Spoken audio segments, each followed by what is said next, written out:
आज घरातला सगळा भाजीपाला संपला होता, तर मग मी मुगाच्या डाळीची सातळ बनवली होती.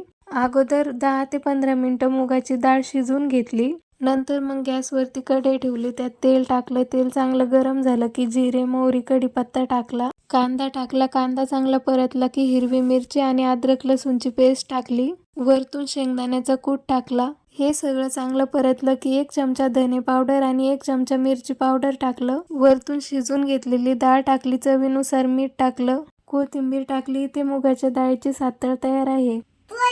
भाजी पोळी खाय ना. पोहे खायचे का? नंतर मग आज प्रिशूला पोहे खायचे होते.